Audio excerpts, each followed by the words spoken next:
Hello and welcome, मैं हूं हरजोत कौर और आज हम बात करने जा रहे हैं यूके स्टडी वीज़ा के। जो आजकल हम देख रहे हैं स्टूडेंट्स को प्रॉब्लम आ रही है, अगर जैन इनटेक के लिए ऑफर लेटर नहीं मिली अभी तक, स्टूडेंट सोच रहे अब क्या करें हम, क्या हम फेब या मार्च के लिए अप्लाई कर दें, वेट करें, क्या सही डिसीजन होना चाहिए इस वक्त। तो यही आपकी कन्फ्यूज़न को दूर करने जा रहे हैं और हमारे साथ हैं फ्रंटियर इमिग्रेशन से अब्रॉड एजुकेशन एडवाइजर कीर्ति जैन। बहुत बहुत स्वागत है कीर्ति। नमस्कार मैम जी। सो कीर्ति, जो मैं अभी बात कर चुकी हूँ यही सवाल आपके पास भी बहुत सारे आते ही होंगे स्टूडेंट्स के, तो ज़रूर आप बताइए कि जो स्टूडेंट्स अभी भी वेट कर रहे हैं जनवरी की जो ऑफर लेटर उन्हें नहीं मिली है, तो आगे उनको क्या करना चाहिए, नेक्स्ट इनटेक के लिए अप्लाई करना चाहिए या वेट करनी चाहिए? बिल्कुल, मेरी उन बच्चों से सबसे पहले सजेशन ये है कि जो जनवरी इनटेक के लिए अभी भी ऑफर लेटर की वेट कर रहे हैं, तो जनवरी इनटेक ख़त्म हो चुका है, दिसंबर एंड पे हैं हम, तो उसकी उम्मीद रखना बंद कर दें और जल्दी से ही, मतलब without wasting a single day, आप फरवरी और मार्च इनटेक के लिए अप्लाई कर दें। बट येस, आपको फरवरी और मार्च इनटेक के लिए अप्लाई करने का बेनिफिट भी तब होगा अगर आप प्री प्लान हैं अपनी कैश की फॉर्मेलिटीज़ के लिए या हाई कमीशन की जो रिक्वायरमेंट्स होती हैं उनके लिए।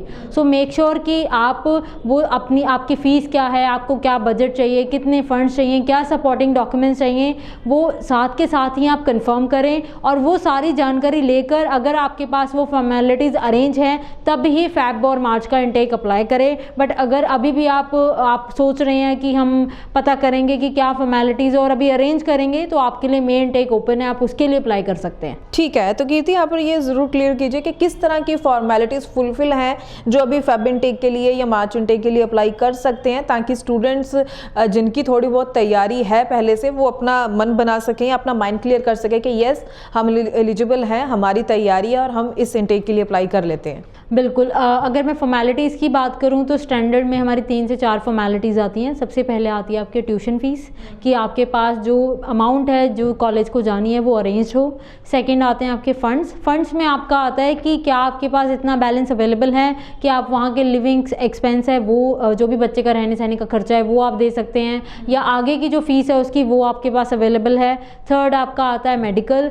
आपका यूके में ट्यूबरक्लोसिस का टेस्ट होता है, तो अगर अभी भी किसी को कोई दिक्कत है, उसका ट्रीटमेंट होता है 2 से 3 महीने का, तो आप पहले ही प्री प्लान होके वो करवा सकते हैं ताकि लास्ट मोमेंट पे आपको कोई प्रॉब्लम ना आए।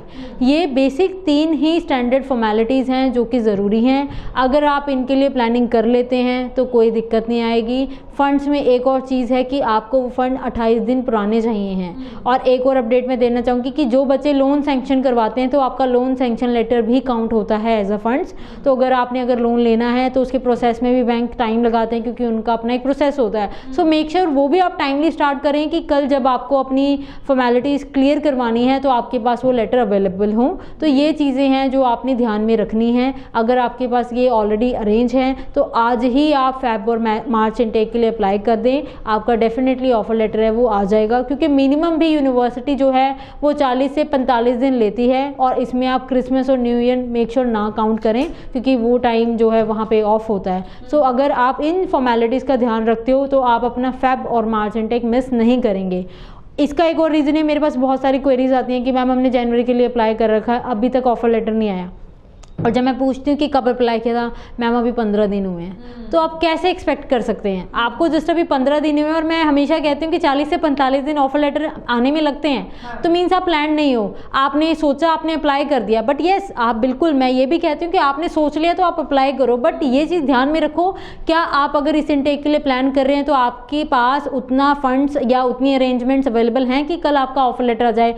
उस ऑफर लेटर आने का भी क्या बेनिफिट है कि आज आ गया, बट अब आप सोच रहे हैं कि मुझे अरेंज कैसे करना है। बहुत सारे बच्चे वो कहते हैं मैम अभी हमें 10 से 15 दिन पेमेंट अरेंज करने में लग जाएंगे, हमने अपने रिश्तेदारों से लेने हैं, हमने अभी लोन अप्लाई करना है। तो अगर आप बाद में ये सब चीज़ें प्लान करने वाले हैं तो यू आर द रीज़न कि आपने अपना इनटेक मिस किया है। उसके लिए आपका एजेंट या कॉलेज रिस्पॉन्सिबल नहीं है। बिल्कुल बिल्कुल। सो यही कुछ बातें होती हैं जिनका ध्यान ज़रूरी रखना चाहिए कि अगर हमने वेट करना है ऑफर लेटर का, कितना टाइम हम वेट करें, और उस वेट के दौरान कौन कौन सी तैयारी पहले से रखें कि ऑफर लेटर आ जाती है तो उसके बाद का जो प्रोसेस है, क्या हम उसके लिए रेडी हैं, क्या उसके लिए हमें अलग से और टाइम वेस्ट तो नहीं करना पड़ेगा। सो इन बातों का ध्यान रखना बहुत ही ज़्यादा ज़रूरी है। और मैं उम्मीद करती हूँ कि जो भी बातें हम आपके साथ डिस्कस करते हैं अपनी इन वीडियोज़ के ज़रिए, आप इन पर ज़रूर ध्यान देंगे, ताकि आप अपना जिस इनटेक के लिए अप्लाई अप्लाई कर रहे हैं या करने की सोच रहे हैं उसी में ही अपना जो है वीज़ा हासिल कर सके। सो कीर्ति, एक और सवाल ज़रूर करना चाहूँगी कि जो स्टूडेंट्स अभी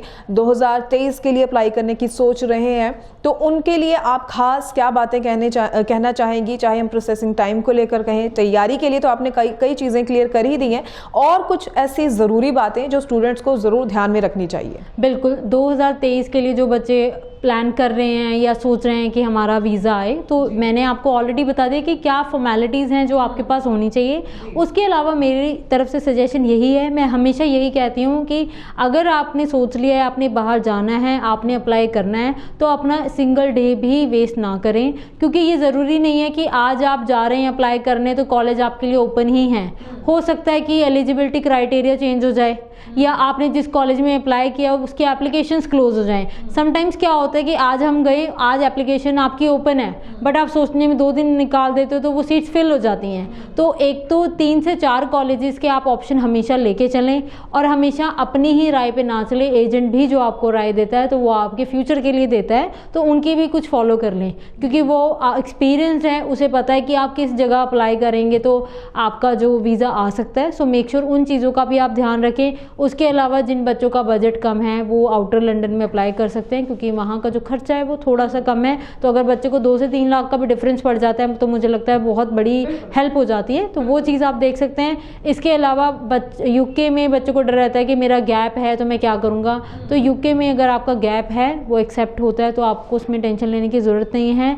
और जो बच्चे ऑस्ट्रेलिया कनाडा 2 से 4 बार ट्राई कर चुके हैं, रिफ्यूज़ल आ गया है, तो उनके लिए यूके सबसे अच्छा ऑप्शन है, क्योंकि वहाँ पे जो आपका रिफ्यूज़ल का है सब कुछ एक्सेप्ट रहता है। इसके अलावा यूके का कंपैरेटिवली कनाडा और ऑस्ट्रेलिया से जो सक्सेस रेट है वो बहुत हाई है, तो इन चीज़ों पे आप ध्यान रख सकते हैं। और जो बच्चे आगे फरवरी एंड मार्च के लिए अप्लाई करने वाले हैं, कुछ यूनिवर्सिटीज़ हैं जो आप लोगों के लिए ओपन होने वाली हैं जिसमें आप विदाउट आइल्स अप्लाई कर सकते हैं। तो मेरे ख्याल से जिन बच्चों के स्कोर लो हैं, जो कनाडा ऑस्ट्रेलिया में एक्सेप्ट नहीं हो रहे हैं, या जो बच्चे बहुत बारी ट्राई कर रहे हैं बट उन्हें पता है कि मेरा स्कोर अच्छा नहीं आएगा, तो आपके लिए यूके बहुत अच्छा ऑप्शन है।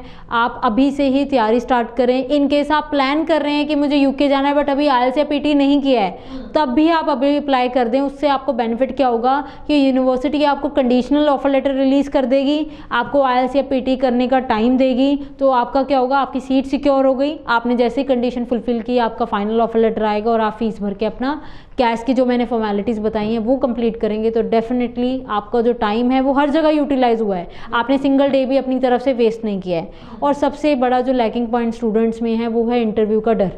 बहुत बच्चे यूके सिर्फ इंटरव्यू के डर से नहीं करते हैं, तो इसमें मैं आपको कहना चाहूँगी कि आज आप कॉलेज के प्रोसेस से तो बच जाओगे कि आपकी इंटरव्यू यूके में आनी थी, आपने नहीं की, आप कनाडा कर लोगे apply Australia. But in case कल एम्बेसी से आपको कॉल आ जाती है जिसका आपको पता भी नहीं था, तो वो भी तो आपको देनी पड़ेगी, तो उसमें आपको कौन बचाएगा। इंटरव्यू एक फोबिया है, बट इसका कुछ भी नहीं होता। इंटरव्यू में आपको अपने बारे में, आपकी फैमिली के बारे में, आपने किस कॉलेज में अप्लाई किया है, अगर बस ये छोटी छोटी चीज़ें आपको पता है तो बहुत आराम से आप इंटरव्यू निकाल सकते हैं। और अगर आप आइल्स पीटी का एग्ज़ाम दे रहे हैं तो मुझे नहीं लगता कि कोई बहुत बड़ा इशू है ये। अगर आप इन चीज़ों का ध्यान रखते हो तो आपको कभी भी यूके के लिए दिक्कत नहीं आएगी। यूके सबसे सॉर्टेड कंट्री है जिसमें मिनिमम डॉक्यूमेंट की रिक्वायरमेंट है। आपको अपनी कैश की फॉर्मेलिटीज़ पता होना चाहिए। आप जेन्युइनली अपनी फॉर्मेलिटीज़ अगर कंप्लीट कर रहे हैं तो आपको यूके का वीज़ा आराम से मिल सकता है, आप उसे ग्रैब कर सकते हैं। बस जो मैंने छोटी छोटी गलतियां बताई हैं जो कर रहा है बच्चा, उसका ध्यान रखना है, कोई भी दिक्कत आपको नहीं आएगी। बिल्कुल सही कहा आपने, सही तरह से फाइलिंग की जाए तो प्रोसेस बहुत इजी है, लेकिन अगर फाइलिंग में कुछ गलतियां रह जाती हैं तो फाइलिंग को मुश्किल समझ सकते हैं कि रिफ्यूज़ल आएगी ही आएगी। तो इन बातों का ध्यान रखना बहुत ही ज़्यादा ज़रूरी है। सो बहुत बहुत थैंक्स कीर्ति आपका कि आपने बहुत डिटेल में स्टूडेंट्स को पूरी जानकारी जो है दी है आज, और इसी तरह से आगे भी हम ऐसे इन्फॉर्मेटिव वीडियोज़ आपके लिए लेकर आते रहेंगे ताकि आप अवेयर रहें, किन बातों पर ध्यान रखना है वो भी समझ सकें। मिलेंगे अगली वीडियो में। Till then, you take care of yourself. Bye bye.